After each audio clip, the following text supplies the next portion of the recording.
Hello നമസ്കാരം, എല്ലാവർക്കും ഫിലിമി മലയാളിയിലോട്ട് സ്വാഗതം. അപ്പോൾ നമ്മൾ ഇന്ന് കാണാൻ പോകുന്നത് 2024 പുറത്തിറങ്ങിയിട്ടുള്ള പ്ലാസ്റ്റിക് സ്മൈൽ എന്ന ഒരു അടിപൊളി എന്താ പറയുക ടിസ്റ്റ് എന്ന് പറഞ്ഞിട്ടുള്ള ഒരു മൂവിയാണ്. അപ്പോൾ നമുക്ക് ഡയറക്റ്റ് മൂവിയിലോട്ട് എടുക്കാം, വാ. സിനിമയുടെ സ്റ്റാർട്ടിങ്ങിൽ ആൽബി എന്ന പെണ്ണിനെയാണ് കാണിക്കുന്നത്. അവൾ പഴയൊരു അപ്പാർട്ട്മെൻറ്റിലേക്ക് വന്നിരിക്കുക. അവിടെ ഒരു സെക്യൂരിറ്റി നിൽപ്പുണ്ട്. സോറി മാം, പുറത്തുനിന്നുള്ള ആളുകളെ ഇതിനുള്ളിലേക്ക് അലൗ ചെയ്യില്ല. ഇവിടെ താമസിക്കുന്നവർക്ക് മാത്രമേ പ്രവേശനമുള്ളൂ. കൂടാതെ ഇന്നിവിടെ ഒരാൾ മരിച്ചിട്ടുണ്ട്. നിങ്ങളുടെ മേലുദ്യോഗസ്ഥൻ ഇൻസ്പെക്ടർ സാറാണ് എന്നോട് ഇവിടേക്ക് വരാൻ പറഞ്ഞത്. എൻ്റെ പേര് ആൽബി. മരിച്ചുപോയത് എൻ്റെ അമ്മയാണ്.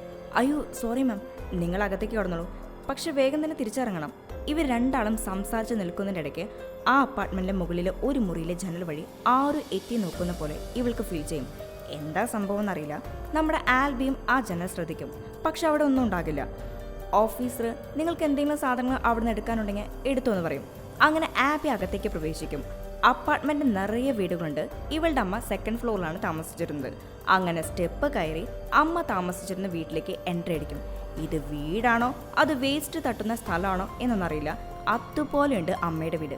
ഇന്നേരം അവൾക്ക് ചെറുപ്പത്തിൽ നടന്ന കുറേ കാര്യങ്ങൾ ഓർമ്മ വരും.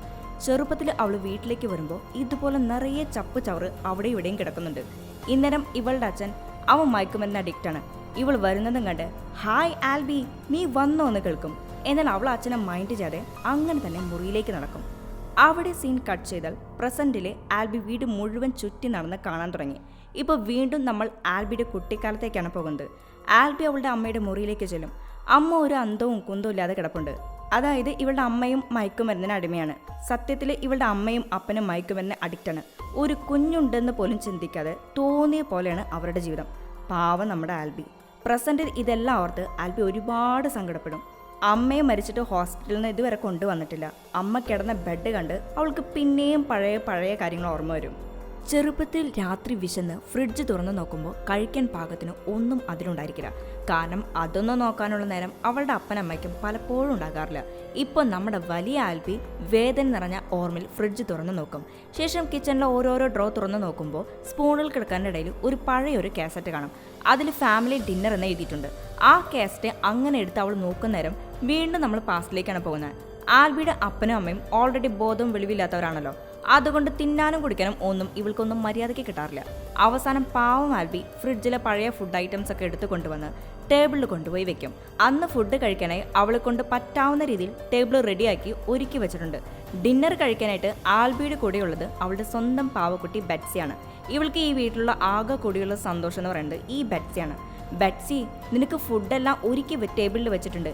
ഇന്നീ നന്നായി ഭക്ഷണം കഴിക്കണം കേട്ടോ.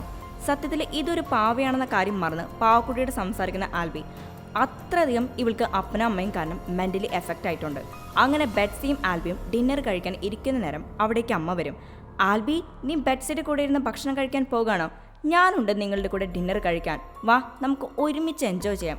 ആൽബിക്ക് അമ്മയുടെ സ്വഭാവം കണ്ട് ദേഷ്യവും സങ്കടമൊക്കെ വരും. അതേ നേരം ദേ അടുത്ത ആള് ഇവളുടെ അപ്പൻ.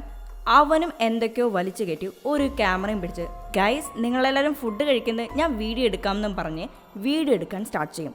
അതേ നേരം അയാൾ വീഡിയോ എടുക്കുമ്പോൾ അതുവരെയും ചുമ്മാ കസേരയിലിരുന്ന ബൊമ്മ ക്യാമറയിലേക്ക് തല തിരിച്ചു നോക്കും. പക്ഷെ അത് ബോധമില്ലാത്ത ഇവൻ ശ്രദ്ധിച്ചിട്ടുണ്ടാവില്ല. ക്യാമറ കണ്ട് അമ്മ ഈ ക്യാമറ നിനക്ക് എവിടുന്നാ കിട്ടിയെന്നും ചോദിച്ച് ബഹളം വയ്ക്കും. അതാ ഞാൻ എൻ്റെ കയ്യിലുണ്ടായിരുന്ന ചെയിൻ അങ്ങ് വിറ്റു, അതിൽ നിന്ന് കിട്ടിയ കാശ് കൊണ്ടാ ഞാൻ ഈ ക്യാമറ മേടിച്ചത്. എങ്ങനെയുണ്ട് എൻ്റെ ഐഡിയ? ഇത് കേട്ട് ടെൻഷനായ ആൽബിടമ്മ, എടാ ദ്രോഹി, ആ ചെയിൻ നീ വിറ്റല്ലേ? നമ്മുടെ കയ്യിൽ ഒറ്റ പൈസ ഇല്ല. എൻ്റെ കയ്യിലെ ഐറ്റംസ് ഒക്കെ തീരാറേ. ഇനി ഞാൻ എന്ത് ചെയ്യും? ആ ചെയിൻ വിറ്റ് അതുകൊണ്ട് കിട്ടിയ കാശ് വെച്ച് വലിച്ച് ബോധം കിടന്ന സാധനങ്ങളൊക്കെ മേടിക്കണമെന്ന് വിചാരിച്ചിരിക്കുകയായിരുന്നു ഞാൻ. ദുഷ്ടൻ, നിന്നെ ഞാൻ കാണിച്ചു തരാടാ, നീ അകത്തേക്ക് കയറി വാ. അങ്ങനെ രണ്ടും കൂടി മുറിയിൽ പോയി കഥക കുറ്റിയിട്ട് പൂര അടി പീട്ടി ബഹളമയം. ഇതെല്ലാം കണ്ടും കേട്ട് ആൽബിക്ക് ഒത്തിരി സങ്കടമാകും. ആൽബി സങ്കടപ്പെടുന്നത് ബൊമ്മയും കാണും. അടുത്ത ദിവസം ആൽബിയും അവളുടെ ഫ്രണ്ടും അപ്പാർട്ട്മെന്റിന് പുറകിലുള്ള കാട്ടിൽ ഒളിച്ച് കളിച്ചുകൊണ്ടിരിക്കാം. ആൽബിയുടെ ഫ്രണ്ട് ഞാൻ ഇപ്പോൾ നിന്നെ കണ്ടുപിടിക്കാം ആൽബി എന്ന് പറഞ്ഞ് അവിടെ മുഴുവൻ അവളെ തേടാൻ ആരംഭിക്കും. ആൽബി ഒളിക്കാനായി ആ കാടിനുള്ളിലേക്ക് കയറിപ്പോകും. ആ സ്ഥലം വളരെ മനോഹരമായി ആൽബിക്ക് തോന്നും. ഡിഫറെൻ്റ് ആയിട്ടുള്ള പൂക്കൾ വിരിഞ്ഞു നിൽക്കുന്നുണ്ട്. കൂടാതെ അവിടുത്തെ കാറ്റിൽ നക്ഷത്രങ്ങളെ പോലെ അവിടെ മുഴുവൻ മിന്നുന്നുണ്ട്. ഇത് വേഗം ഫ്രണ്ടിനെ കാണിച്ചു കൊടുക്കണമെന്ന് വിചാരിച്ച് അവളുടെ അടുത്തേക്ക് വരുമ്പോൾ അവൾ വീട്ടിൽ പോകാൻ ഒരുങ്ങി നിൽക്കാം. എടി, ഞാൻ നിനക്കൊരു കാര്യം കാണിച്ചു തരാം, എൻ്റെ കൂടെ വായോ. സോറി ഡി, എൻ്റെ അമ്മ എന്നെ വിളിക്കുന്നുണ്ട്, വേഗം പോയി ഡിന്നർ കഴിക്കണം. അല്ല, നീ പോകുന്നില്ലേ? നിന്റെ അമ്മ എന്താ നിന്നെ വിളിക്കാൻ വരാത്തെ? ഇത് കേട്ടതോടെ ആൽബിയുടെ മുഖം അങ്ങ് മാറും. ഇവളുടെ വീട്ടിൽ കഴിക്കാനുള്ള ഭക്ഷണം ഉണ്ടാകാറില്ല, പോരാത്തിന് അപ്പനും അമ്മയും വഴക്കും കൊടും. അന്ന് നൈറ്റ് എന്നത്തേതും പോലെ അപ്പനും അമ്മയും വഴക്കുണ്ടാക്കി കിടക്കാൻ പോകും. ആൽബി ബെറ്റ്സിയുടെ കയ്യിലിരുത്തി ടോർച്ച് വെളിച്ചത്തിൽ ഒരു ബുക്ക് വായിക്കാൻ ആരംഭിക്കും. ആ ബുക്കിന്റെ പേര് ഫാരി ഇൻ ദ ഫോറസ്റ്റ്. ആ കഥ ബൊമ്മയും ഇരുന്ന് കേൾക്കും. ശരിക്കും ബൊമ്മയെ കാണുമ്പോൾ അതിന് ജീവനുള്ള പോലെ നമുക്ക് ഫീൽ ചെയ്യും. അവള് ബുക്ക് വായിക്കാൻ ആരംഭിച്ചു. അലിൻ എന്ന ഒരു പെൺകുട്ടി വളരെ ദുരന്തം നിറഞ്ഞ ജീവിതമാണ് ജീവിച്ചുകൊണ്ടിരുന്നത്. ഒരു ദിവസം തനിക്ക് ഇതിൽ നിന്ന് എല്ലാം മോചനം വേണമെന്നും നല്ല സന്തോഷമുള്ള ജീവിതം വേണമെന്നും അവൾ പ്രാർത്ഥിക്കും. അങ്ങനെ ഇരിക്കെ ഒരു നാള് ഒരു ഫാരി, ശരിക്കും അത് പൂമ്പാറ്റെ പോലെ തന്നെയുണ്ട്, വളരെ കഴിവും പവർഫുള്ളുമായിട്ടുള്ള ആ ഫാരി അലിയെ കാടിനുള്ളിലേക്ക് കൊണ്ടുപോയി. ഇവളെ കൊണ്ടുപോയ കാട് വളരെ മനോഹരമായിട്ടുള്ള ഒരു കാടായിരുന്നു. അവിടെ ഒരു ടണലുണ്ട്. ഇന്നേരം ഫാരി ടണലിനുള്ളിലേക്ക് കയറിപ്പോകും. അലിൻ, നീ എന്നെ ഫോളോ ചെയ്തു വാ, ടണലിനുള്ളിൽ നിനക്ക് നല്ലൊരു ജീവിതം കിട്ടുമെന്ന് പറയും. പക്ഷെ ഇവൾക്ക് ഈ ടണലിനുള്ളിലേക്ക് കയറാൻ പേടിയാകും. എന്നാൽ അവൾക്ക് ഇപ്പോഴുള്ള ജീവിതം മാറി നല്ല സന്തോഷമുള്ള ജീവിതം കിട്ടും വേണം. അങ്ങനെ രണ്ടും കൽപ്പിച്ച് ധൈര്യത്തോടെ അവൾ മുൻപോട്ട് നടന്നു നീങ്ങി. ടണലിനുള്ളിലൂടെ നടന്നു നീങ്ങിയതും ഫാരി പറഞ്ഞ പോലെ അവൾ അവിടെ പുതിയൊരു ലോകം കാണും.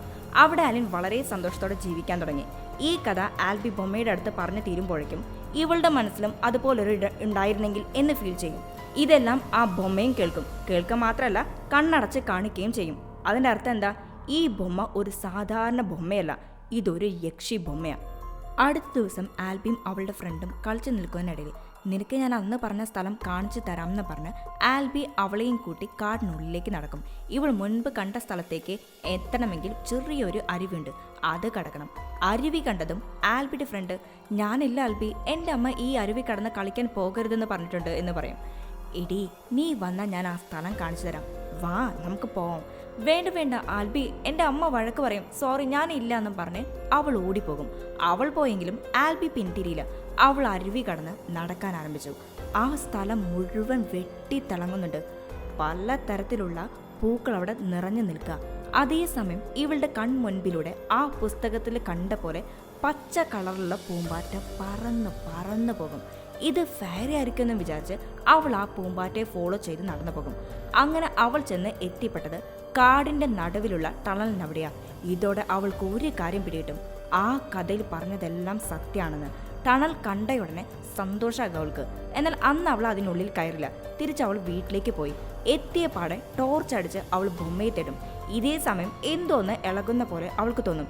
ബെറ്റ്സി, നീ എവിടെയാണെന്നും ചോദിച്ച് ടോർച്ച് അടിച്ച് നോക്കുമ്പോൾ ബൊമ്മ ഒരു ഓരത്ത് നിൽക്കുന്നുണ്ട്.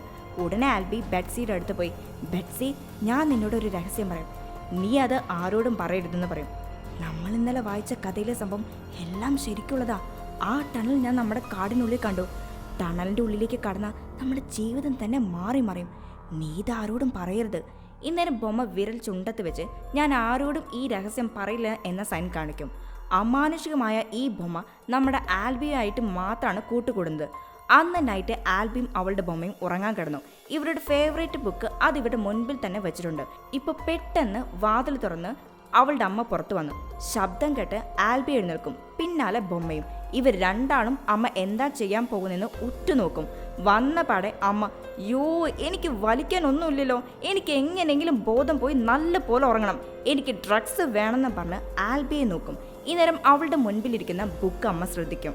ഉടനെ അമ്മ ഓടി വന്ന് ബുക്ക് എടുക്കും. ആൽബി അത് തടയാൻ ശ്രമിക്കും, പക്ഷെ സാധിക്കില്ല. നോക്ക് ആൽബി, അമ്മയ്ക്ക് ഐറ്റംസ് കുറച്ച് മേടിക്കാനുണ്ട്, അതിനൊന്നും കാശില്ല. ഈ ബുക്ക് വിറ്റ് കിട്ടുന്ന കാശ് കൊണ്ട് അമ്മ അത് മേടിച്ചുണ്ട്. അമ്മ പ്ലീസ്, എനിക്ക് ഏറ്റവും ഇഷ്ടമുള്ള ബുക്ക് അത്, പ്ലീസ് അത് തായോ. എടി മിണ്ടാതിരിക്കേ, നീ എന്നോട് എതിർത്ത് സംസാരിക്കാറായോ? അവിടെ മിണ്ടാതെ അടങ്ങി ഒതുങ്ങിയിരിക്കേ. ഇതേ സമയം അപ്പൻ അവിടേക്ക് എത്തി. എടി, അത് ആ കൊച്ചിൻ്റെ ബുക്കല്ലേ, അത് അവൾക്ക് കൊടുക്ക്, വേറെ എന്തെങ്കിലും സാധനങ്ങൾ വിറ്റിടാം. ബുക്ക് വിറ്റോണ്ട് മാത്രം കാശ് തികയില്ല, ഞാൻ വേറെയും കുറച്ച് സാധനങ്ങൾ എടുത്തു വെച്ചിട്ടുണ്ട്, വല്ലാതെ ഓവർ ആകാതെ. അവളിപ്പോൾ പഠിച്ചിട്ട് എന്താകാനാ? മര്യാദയ്ക്ക് പോയി ഞാൻ അവിടെ എടുത്തു വെച്ച സാധനങ്ങളൊക്കെ എടുത്തിട്ട് വായോ എന്നും പറഞ്ഞ് അപ്പൻ്റെ വായ അമ്മ അടപ്പിക്കും. അപ്പ പ്ലീസ് അമ്മയോട് ബുക്ക് തരാൻ പറയേ. സോറി ആൽബി, എനിക്കൊന്നും ചെയ്യാൻ പറ്റില്ല എന്ന് പറഞ്ഞ് ഭാര്യ വിൽക്കാൻ എടുത്തു വെച്ച എല്ലാ സാധനവും അവൻ എടുത്തുകൊണ്ട് വരും. ഈ സംഭവമെല്ലാം കുഞ്ഞ ആൽബിയുടെ മനസ്സിനെ വല്ലാതെ വേദനിപ്പിക്കും. ഇതെല്ലാം ബൊമ്മ കാണുന്നുണ്ട്. അടുത്ത ദിവസം ആൽബി കാടിൻ്റെ സൈഡിൽ തനിയേയിരിക്കാം. ഇതേ നേരം ഫാരി അവിടേക്ക് എത്തും. അത് അവളുടെ മുൻപിലൂടെ പറന്ന് പറന്ന് ടണലിനുള്ളിലേക്ക് പോകും. ഇവളും പൂമ്പാറ്റയ്ക്ക് പിന്നാലെ അതിനെ ഫോളോ ചെയ്ത് ടണലിൻ്റെ അവിടേക്ക് ചെല്ലും. ടണലിനുള്ളിലേക്ക് കയറാൻ അവൾക്ക് ചെറിയൊരു ഭയം. അവൾ അതിൻ്റെ ഉള്ളിൽ കയറുന്നതിന് മുൻപ് ഹലോ ഹലോ ഇവിടെ ആരെങ്കിലും ഉണ്ടോ എന്ന് കേൾക്കും. പക്ഷെ തിരിച്ച് മറുപടി ഒന്നും കേൾക്കില്ല. ശരി, ഉള്ളിൽ കയറാമെന്ന് വിചാരിച്ച് അവൾ നിൽക്കുന്ന ടൈം അവിടേക്ക് ഒരാൾ വരും. മോളെ, നീ അവിടേക്ക് കയറി പോകാതെ അവിടെ നിൽക്ക്. അയാൾ ഒരു പോലീസ് ഓഫീസറാ. ഇല്ല, ഞാൻ ചുമ്മാ ഇതുവഴി വന്നപ്പോൾ ടണൽ നോക്കി നിന്നാ. മോളെ, ആ ടണലിനുള്ളിലേക്ക് പോകാൻ പാടില്ല. അതിൻ്റെ ഉള്ളിൽ നല്ല ഇഴജന്തുക്കളൊക്കെ ഉണ്ട്. അതുകൊണ്ട് അതിൻ്റെ ഉള്ളിൽ പോകാതെ. മോളുടെ പേരെന്താ? എൻ്റെ പേര് ആൽബി. ഞാൻ ദേ അവിടെ കാണുന്ന അപ്പാർട്ട്മെൻറ്റിലാണ് താമസിക്കുന്നത്. ശരി, ഞാൻ നിന്നെ അവിടെ കൊണ്ടുവിടാമെന്നും പറഞ്ഞ് പോകാൻ നിൽക്കുന്ന നേരം അയാൾ ആ ടണൽ ഒന്നും കൂടി സൂക്ഷിച്ചു നോക്കും. ശേഷം ആൽബി പോലീസ് ഓഫീസർ അപ്പാർട്ട്മെൻറ്റ് അവിടേക്ക് എത്തിക്കും. എവിടെ നിന്റെ വീട്? ദേ മേലെ ഒരു ജനൽ കാണില്ലേ, റൂം നമ്പർ 304.